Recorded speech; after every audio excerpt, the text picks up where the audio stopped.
barbecue. So guys, let us watch and try this menu.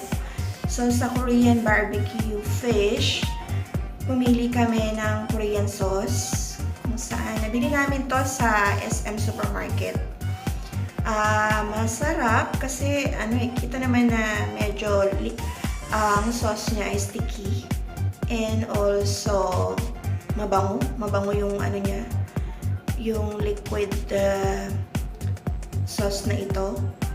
Kita niyo naman na merong Korean pear. Ayan, Korean pear, not pear.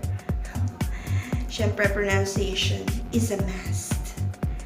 Ayan, merong Korean pear. And doon sa barbecue sauce na ito, may kakaiba din. Maraming napagpilian. Meron ding chili flakes flavor. Pero yung pinili namin. Ayan. Meron kami celery, may spring onion, and kimchi. Gagamitin natin pang garnish mamaya. Then, dapat fresh yung ating gagamitin na pang garnish, no? At etong fish, etong ginamit nating bangus, ay meron na po siyang salt and pepper to taste. Ayan. So, inilagay na natin para at least ma-rest na natin yung ating bangus. Ayan. Sarap ng bangus belly, no?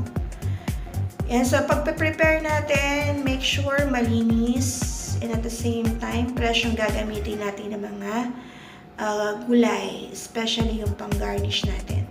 Gagamit din tayo ng lemon, syempre, cucumber, para healthy food yung gagamitin natin. Kasi alam nyo naman, ang ating mga kasama ngayon dito ay sensitive ang health. Healthy living tayo. Pang baba ng cholesterol. Ayan. So, gumamit din tayo ng liquid seasoning. Pero hindi kami laging gumagamit nito. Optional, talaga kailangan, no? Pero bihira kami. Then, yan, black pepper. Para kahit pa paano may konting twist na anghang. Ayaw nung aming anak na medyo maanghang si Kay. So, hindi namin lalagyan ng chili flakes. Pero dapat maanghang dapat. Spicy yung ating Korean barbecue fish. Eh, since hindi like ni Kay, so hindi kami naglagay. Then, ayan. Yung cucumber at saka yung lemon, mamaya i-slice natin yan into ring para pang toppings lang din.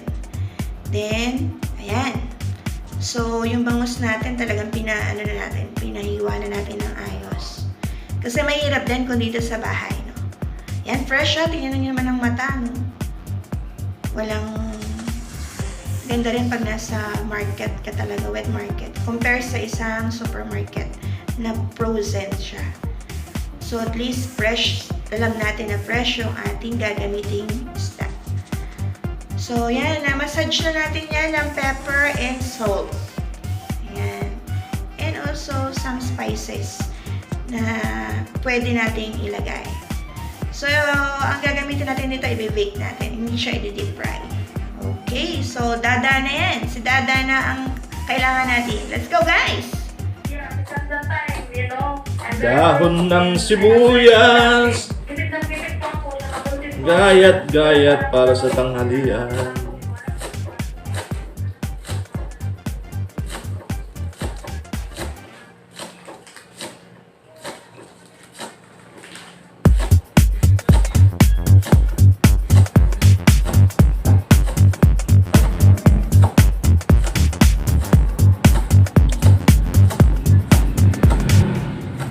Everyday routine.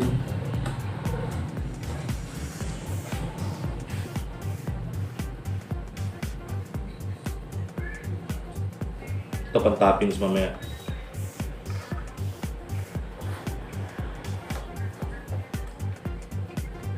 Lalagyan natin ng basil leaves para bumango.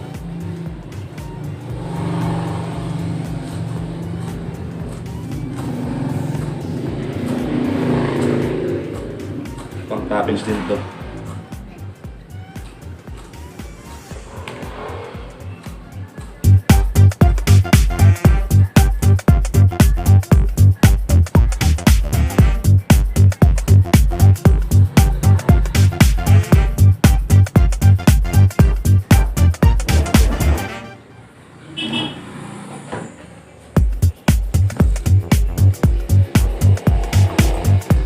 tayo ng sauce.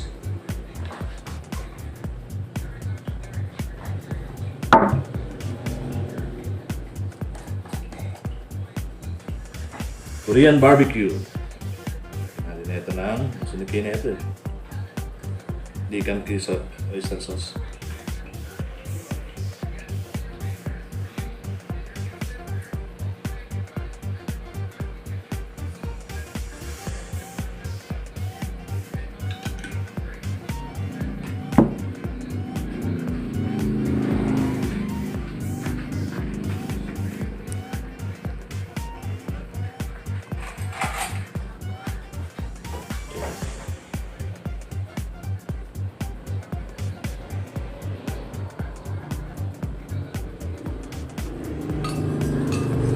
Pampahid lang.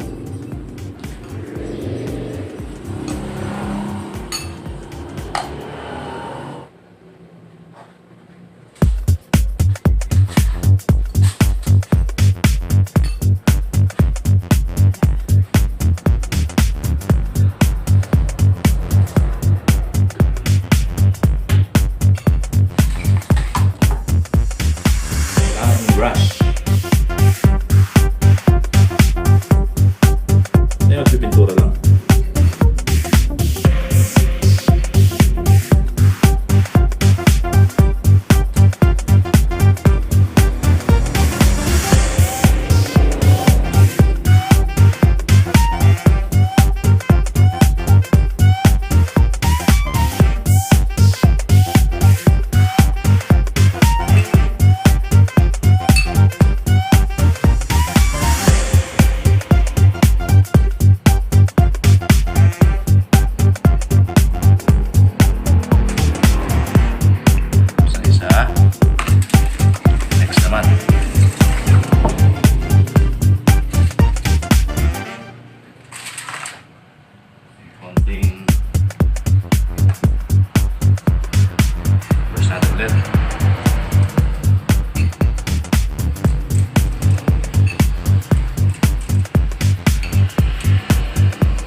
Dami.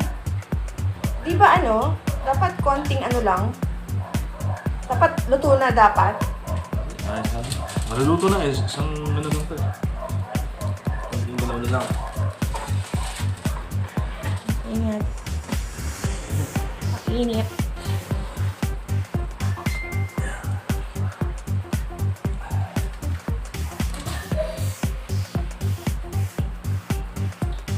Siya yung lagi namin, tagaluto. Nice. Oh, hi ka muna, Da. Hello.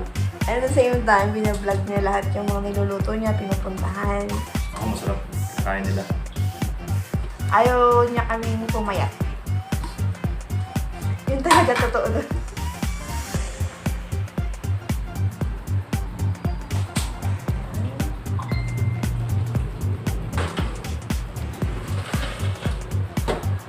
Ilang minutes ulit?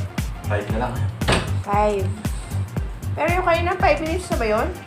15 na yun.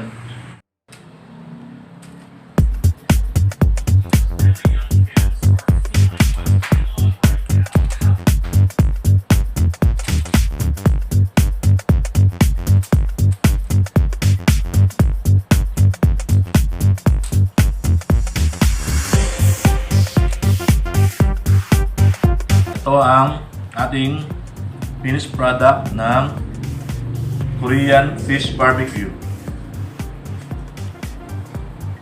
alla Tonyo.